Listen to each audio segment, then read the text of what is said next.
पति ब्रह्मचारी।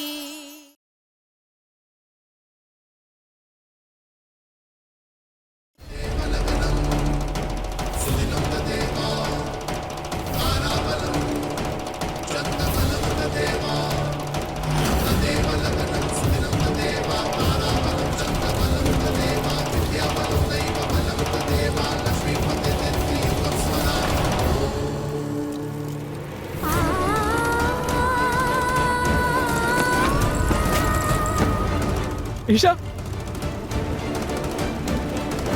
പയ്യൻ പെണ്ണിന്റെ സിന്ദൂര കൈകിൽ സിന്ദൂരം തൊട്ടെ. ഭർത്താവുമ്പോൾ അവസാനത്തെ ചടങ്ങ് കൂടെ പൂർത്തിയാക്കിക്കൊള്ളൂ സൂരജ്.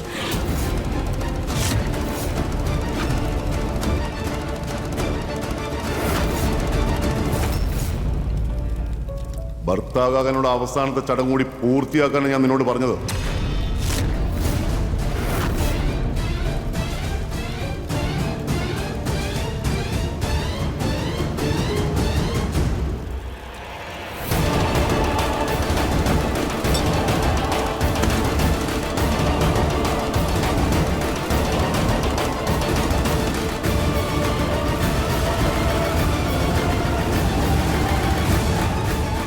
മുത്തശ്ശി വേണ്ട, ഇനിയും സമയമുണ്ട്, കല്യാണം നടത്തല്ലേ.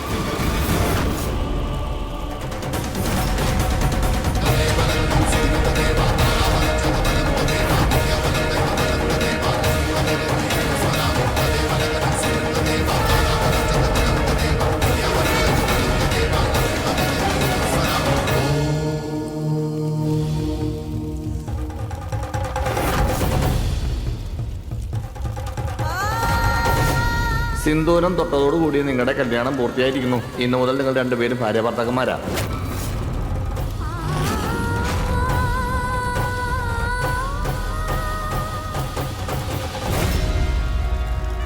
എന്റെ മോള് നന്നായിട്ട് പ്രാർത്ഥിച്ചോ. കാരണം ഇനി ഇത് നിനക്ക് അങ്ങോട്ട് ഒരുപാട് ആവശ്യങ്ങൾ വരുന്ന കാര്യങ്ങളാണ്. ഇന്നു മുതൽ നിന്റെ ദുരിത ജീവിതം തുടങ്ങാൻ പോവുക മോളെ.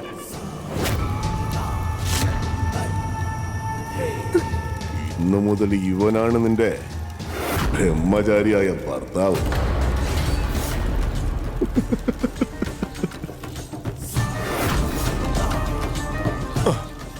അപ്പൊ കഴിഞ്ഞില്ലേ?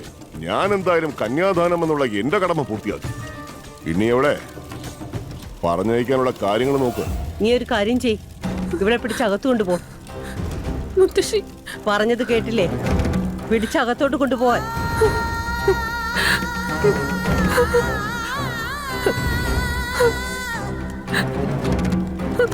നിന്നോട് എന്താണോ ഞാൻ പറഞ്ഞത് അത് മാത്രം നീ ചെയ്താ മതി.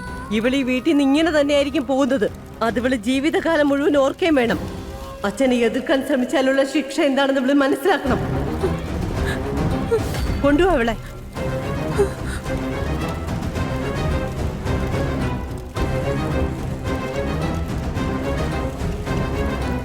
അനുരാഗ്, അകത്ത് പോയി ഒരു 10 ലക്ഷം രൂപ എടുത്തിട്ട് വാ. ശരി അച്ഛാ. അല്ല മുതലാളി, നിന്നോട് എന്താണോ പറഞ്ഞിട്ടുള്ളത് അത് മാത്രം ചെയ്യും. ഇന്നു മുതൽ നിന്റെ വീടിന്റെ 4 ചുവരുകൾ മാത്രമായിരിക്കണം ഈശയുടെ ലോകം. മനസ്സിലായല്ലോ?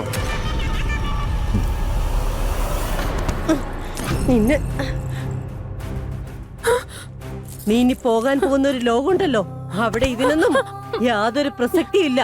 ഒരു ഗുണ്ടയുടെ ഭാര്യയുടെ കഴുത്തില് സ്വർണ്ണമാല നന്നായിരിക്കില്ല. അതിപ്പോ ഉണ്ടെങ്കിലും ഇല്ലെങ്കിലും അവിടെ ആര് ചോദിക്കാനാ? മുത്തശ്ശി, നിങ്ങളുടെ ഉള്ളിലെ മനുഷ്യത്തൊക്കെ എവിടെ പോയി? ഈ ഒരുമ്പിട്ടവള് എന്റെ മോന്റെ അഭിമാനത്തിന് എല്ലാവരുടെയും മുന്നിൽ വെച്ച് കുരുതി കൊടുത്തവളാ. അവൻ കൊടുത്ത വാക്കിന് ഒന്നും അല്ലാതാക്കിയവളാ. സത്യം പറഞ്ഞ എന്നെ കൊണ്ട് ഒന്നും പറ്റാത്തത് കൊണ്ടാ. അല്ലെങ്കിൽ ഞാനിവിടെ എല്ലുകൾ ഓരോന്നായി ഊരി പൊടിയാക്കി തെരുവ് മൊത്തം വിതറിയനെ. ഇവളെന്റെ മോന്റെ സ്വപ്നങ്ങളെയാണ് തകർത്തെറിഞ്ഞത്. അഴിക്കവളുടെ ചെരുപ്പൊക്കെ. ഇഷ എന്തെങ്കിലും ഒന്ന് പറ. തലയിൽ എഴുതിയത് തോൽക്കാനാണെങ്കിൽ പിന്നെ ഏത് ലോകത്ത് ചെന്ന് ജയിക്കാനാ? രാജകീയ സുഖ സൗകര്യങ്ങളൊക്കെ ഇനി മതി. ഇനി വഴിയിലുള്ള കല്ലും മുള്ളും ഒക്കെ കുത്തി നടക്കാനാ നിന്റെ വിധി. ഇത്രയും മോശമായ രീതിയില് ഒരാളുടെ ശവം പോലും വീട്ടിൽ നിറക്കി കാണില്ല. അതിലേറെ മോശമായിട്ടായിരിക്കും നീ നിന്റെ ഭർത്താവിന്റെ വീട്ടിലേക്ക് പോകുന്നത്. ഇനി പൊയ്ക്കും നിന്റെ വനവാസത്തിന്.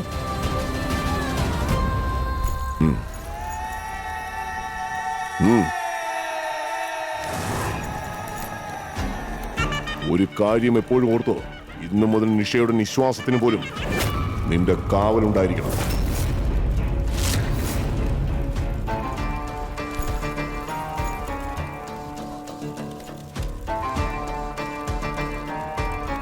ഗുലാബ്, ഇനി ഇവിടെ പറഞ്ഞേച്ചേക്ക്. तू ना जरा सा भी मेरी तरह, ना कहीं से मैं तेरी तरह, मिलके भी दोनों हैं अजनबी. कैसी है ये दास्तां, ये दास्तां.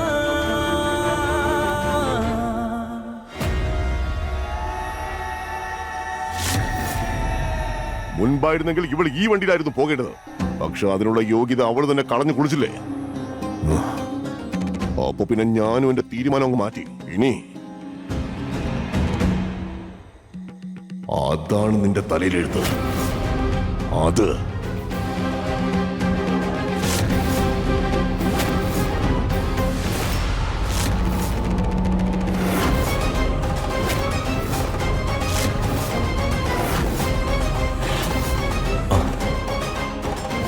ഇനി മുതൽ ഇതാണ് നിന്റെ ശരിക്കുമുള്ള സ്ഥാനം. ഓ അച്ഛൻ പ്ലീസ് അങ്ങനെയൊന്നും ചെയ്യല്ലേ. ഒരക്ഷരം മിണ്ടരുത്, ഒരക്ഷരം പോലും മിണ്ടിപ്പോകരുത്. ചുട്കേ,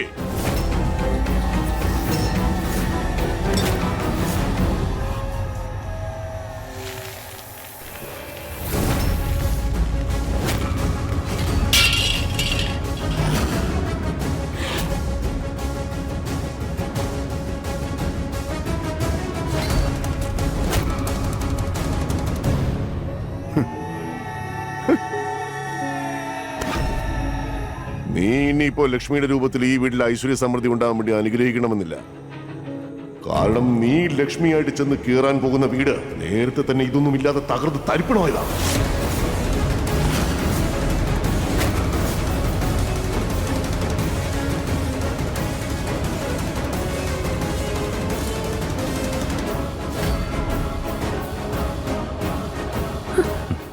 വന്നേ.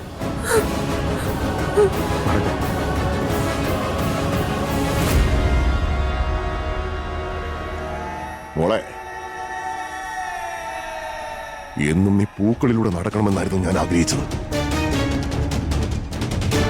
പക്ഷെ നീ സ്വയം നിന്റെ വാശിക്ക് അടിമപ്പെട്ട് സ്വയം നിന്റെ വഴിയിൽ മുള്ളുകൾ വാരി വിതറി.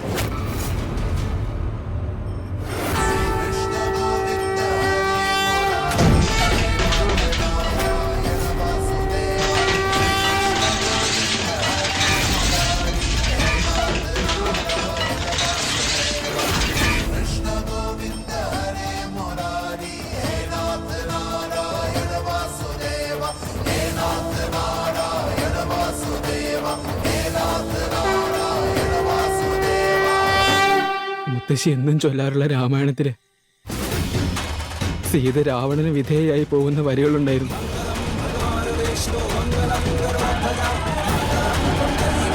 ഇന്നത് ഞാൻ സ്വന്തം കണ്ണുകൾ കൊണ്ട് കാണുകയാണ്. പൂക്കളുടെ മുകളിലൂടെ നടക്കാൻ ഭാഗ്യമുണ്ടായിരുന്നവളോട് ഇല പൊഴിക്കുന്ന കാലത്തിന് കരുണ തോന്നും.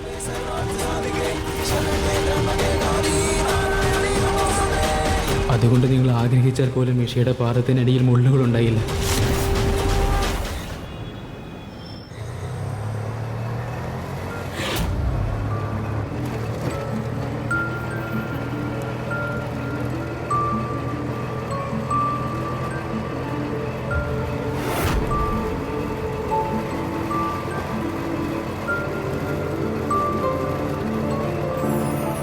गजब है कहानी, गजब है फसाना, है रिश्ता ये कैसा किसी ने न जाना.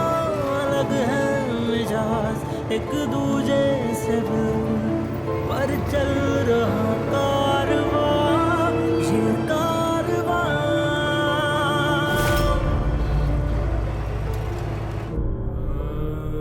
അമ്മേ, ഇന്ന് പാവേഷിക്ക് എന്ത് സംഭവിച്ചെന്നറിയോ? അമ്മയോട് ഉണ്ടായിരുന്നെങ്കിൽ ഇങ്ങനൊന്നും നടക്കില്ലായിരുന്നു. ഒരിക്കലും.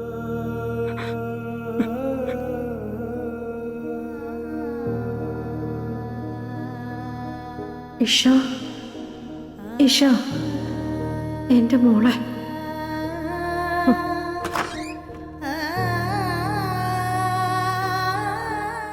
ഇഷ, അമ്മ എനിക്കൊന്നുമില്ല.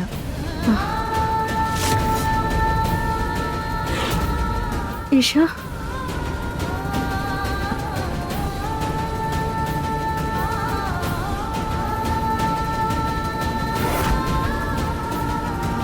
എനിക്ക് എന്റെ ഈശ്വരനിൽ പൂർണ്ണ വിശ്വാസമുണ്ട്. അവൻ എന്റെ മോൾക്ക് ഒരു അപകടവും വരാൻ സമ്മതിക്കില്ല.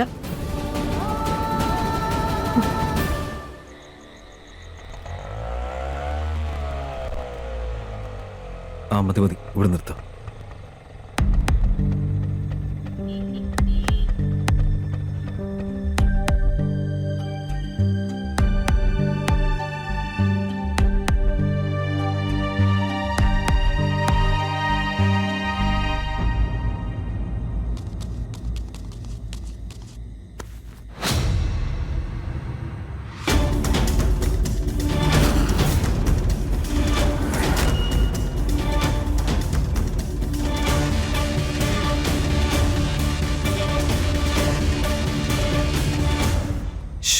മിണ്ടല് മിണ്ടല്. സൂരജ് ചാച്ചൻ കല്യാണം കഴിച്ചു.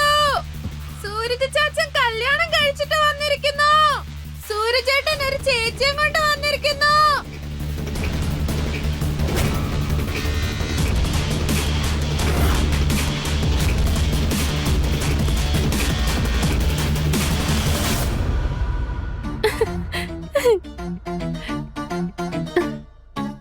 ഇന്ന് എന്റെ ഭർത്താവിന്റെ വീടൊരു സ്വർഗമായി. നല്ല കാര്യം. അമ്മ എന്തായാലും ഇനി കുറച്ചു ദിവസം ഹോസ്പിറ്റലിൽ തന്നെ ആയിരിക്കും. ഓർക്കാൻ വയ്യ.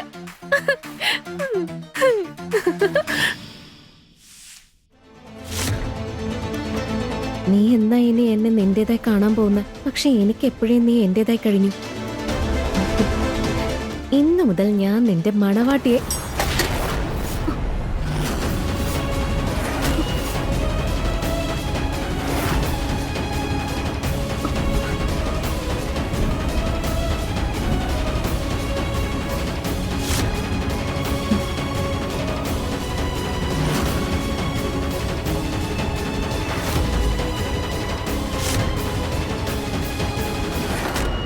സൂരജ് ചേട്ടൻ കല്യാണം കഴിച്ചു.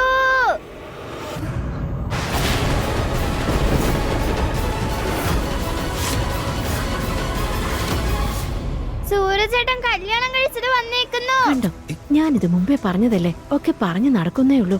ഇന്നത്തെ കാലത്ത് ആരാ ബ്രഹ്മചാരിയായിട്ട് ഇരിക്കാൻ പോകുന്നത്? അല്ലെങ്കിലും കാലമൊക്കെ ഒരുപാട് മാറിപ്പോയില്ലേ. ഇതിലിപ്പം നമ്മൾ എന്ത് ചെയ്യാനാ? അതാണല്ലോ കാരണവന്മാരൊക്കെ പറയുന്നേ. പോയത് കാശിക്കാണെങ്കിലും വന്നത് കാശ്മീരിൽ നിന്നാണെന്ന്. ദേ, നിങ്ങൾ കാണുന്നുണ്ടോ? എന്താ സൂരജിന്റെ കല്യാണം കഴിഞ്ഞെന്നോ? അതും ഇത്ര പെട്ടെന്ന്?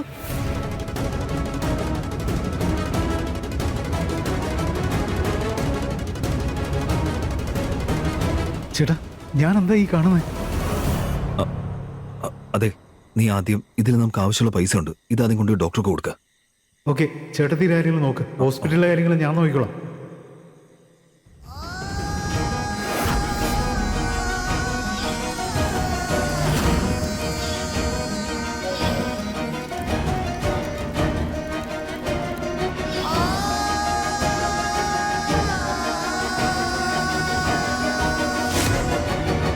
പൈസയുടെ അറേഞ്ച്മെന്റ്സ് ഒക്കെ ശരിയായെന്ന് ചേട്ടൻ സമയത്ത് തന്നെ മെസ്സേജ് ചെയ്ത് നന്നായി. അതുകൊണ്ടല്ലേ ആ ഡോക്ടർ അപ്പൊ തന്നെ സർജറി ചെയ്യാൻ തയ്യാറായത്. അല്ലെങ്കിൽ എന്ത് സംഭവിക്കുമായിരുന്നെന്ന് ഒരു പിടിയില്ല. ഇനിയിപ്പൊ വല്യമ്മയ്ക്ക് ഒരു കുഴപ്പം ഉണ്ടാവില്ല. അങ്ങനെ ആയാ മതിയായിരുന്നു.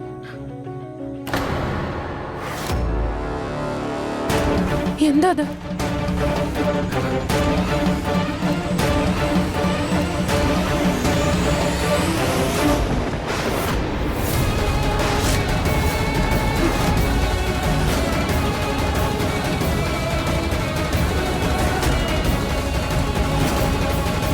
ചേട്ടാ, ചേട്ടാ, ഇതൊക്കെ എന്താ?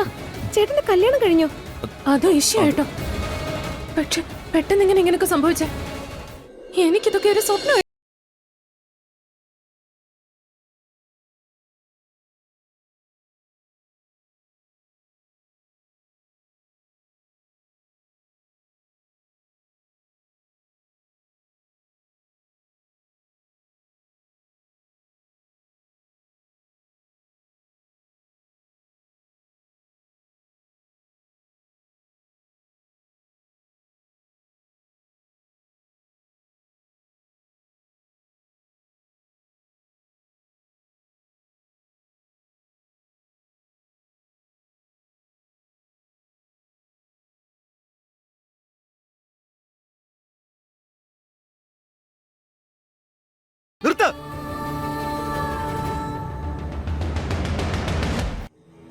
നിന്റെ പ്രിയപ്പെട്ട അനിയൻ ഇത്രയും നല്ല ബ്രഹ്മചാരി ആയിരിക്കുമെന്ന് ഞാൻ കരുതിയില്ല. പോട്ടെ, എന്തായാലും നല്ല പെൺകുട്ടി തന്നെയാ തിരഞ്ഞെടുത്തിരിക്കുന്നത്. ഹലോ, ഇങ്ങനെ കണ്ണും വിളിച്ച് നിന്നാ മതിയോ? ആ പെൺകുട്ടിയെ വിളിച്ചോണ്ട് അകത്തേക്ക് പോ. ആ ചെല്ലേ. വരൂ.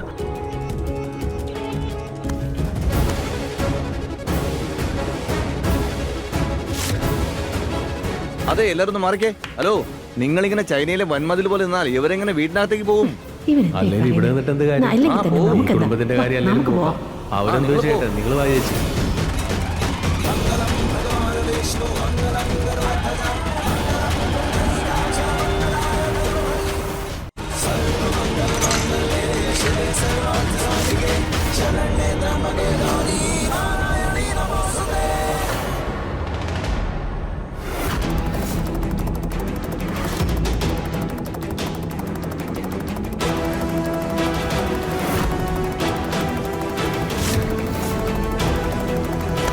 അയ്യോ എന്റെ അമ്മേ, ഇത്ര ഗംഭീരമായ ഡ്രസ്സോ?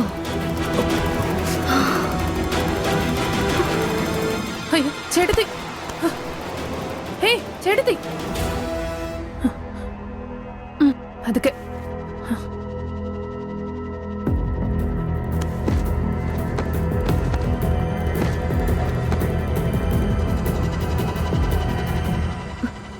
അച്ഛനെവിടെ?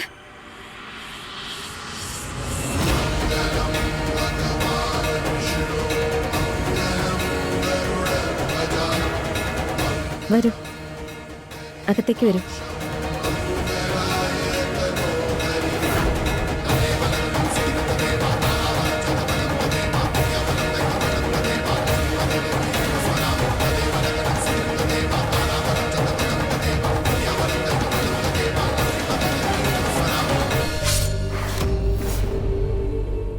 കണ്ണാടിച്ചില് കുത്തിയിരിക്കുകയാണല്ലോ. ഇത്രയും മുറിവ് പറ്റിയിട്ടും വേദനിക്കുന്നൊന്നുമില്ലേ?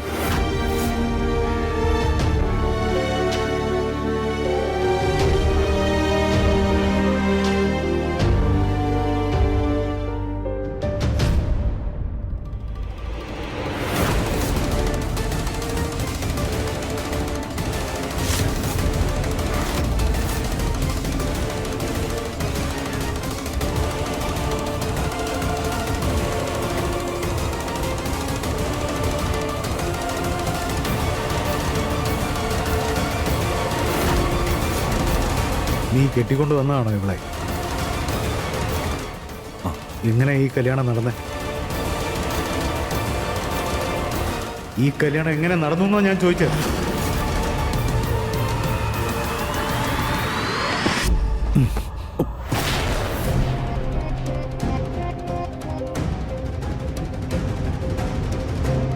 സത്യം പറയണം, ഈ കല്യാണം ഈ പെൺകുട്ടിയുടെ സമ്മതത്തോടെയാണോ നടന്നത്? സത്യമേ പറയാവൂ.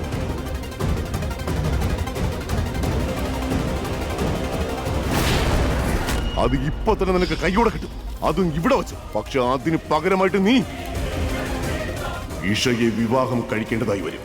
സൂരജ്, നീ ഒരിക്കലും ഇങ്ങനെയൊന്നും ചെയ്യില്ലെന്ന് എനിക്കറിയാം. സൂരജ്, ദയവായി ഇതിൽ നിന്ന് പിന്മാറും.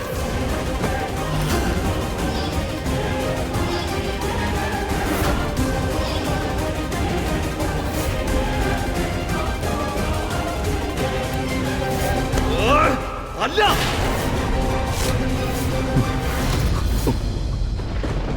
അല്ല,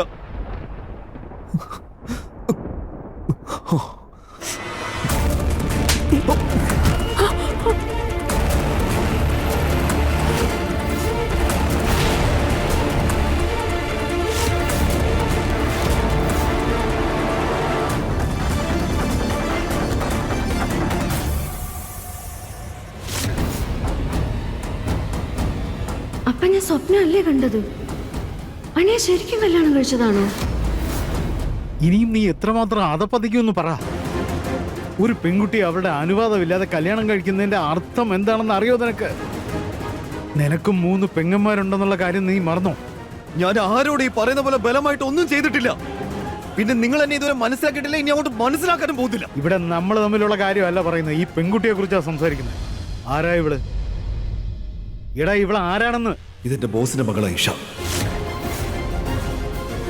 സാർ ഇവളെ വേറൊരാൾക്ക് കല്യാണം കഴിച്ചു കൊടുക്കാൻ വേണ്ടി തീരുമാനിച്ചതാ. പക്ഷെ ഇവളതിന് തയ്യാറാവാതെ സാറിനെ എതിർത്ത് നിന്നു. അതോടെ കല്യാണം മുടങ്ങിപ്പോയി. അങ്ങനെ സാറിനെ ഇൻസൾട്ട് ചെയ്ത ദേഷ്യത്തിന് എന്നോട് ഇവളെ കല്യാണം കഴിക്കാൻ പറഞ്ഞു. ആഹാ, അയാള് വിവാഹം കഴിക്കാൻ പറഞ്ഞു, ഉടനെ നീ എങ്ങ് കഴിച്ചു അല്ലേ? മുതലാളി പറഞ്ഞ എനിക്ക് ഒന്നും ചെയ്യാതിരിക്കാൻ പറ്റില്ല. അതുപോലെ വല്യമ്മയുടെ കാലിന്റെ ഓപ്പറേഷൻ എനിക്ക് പൈസ വളരെ അത്യാവശ്യമായിരുന്നു. അതുപോലെ ആ പൈസ മുതലാളി കല്യാണം കഴിഞ്ഞ ഉടനെ തന്നെ എനിക്ക് തരുകയും ചെയ്തു. അപ്പൊ പൈസ കിട്ടിയാൽ നീ ഏത് പെൺകുട്ടിയുടെ ജീവിതത്തിലും കയറി കളിക്കും അല്ലേ? ഈ വീട് പണയം വെക്കുന്ന കാര്യം ഞാൻ നേരത്തെ തന്നെ പറഞ്ഞതാ. എനിക്ക് നിന്റെ അച്ഛൻ സമ്പാദിച്ചു കൊണ്ടുവന്ന പണമൊന്നും ആവശ്യമില്ലായിരുന്നു. അതെങ്ങനെയാടാ? ഇനിയും നീ എന്നെ നാണം കെടുത്തില്ല, തലയോർത്തി നടക്കാൻ പറ്റുമെന്ന് കരുതിയപ്പോ ദേ മറ്റൊരു ഇടുത്തി കൊണ്ട് തലയിലിട്ടിരിക്കുന്നു. ഇന്ന് നീ എല്ലാ പരിധികളും ലംഘിച്ചിരിക്കുക. ഒരു പെൺകുട്ടിയോടാ നീ ഇങ്ങനെ ചെയ്തിരിക്കുന്നത്. നിന്നെ തന്നെ നീ ഒന്ന് നോക്ക്. ദുഷ്ടരായ മനുഷ്യരെ അടിമത്തം നിന്നെ എത്രമാത്രം ദുഷ്ടനാക്കി മാറ്റിയെന്ന്. നീയൊന്നും ഒരാളുടെ മകനുമല്ല, ഒരാളുടെയും സഹോദരനുമല്ല. എല്ലാ അർത്ഥത്തിലും നീ ഒരു ഗുണ്ടയാണ്, വെറും ഗുണ്ട. ഇനി എന്നും അങ്ങനെ ആയിരിക്കുകയും ചെയ്യും.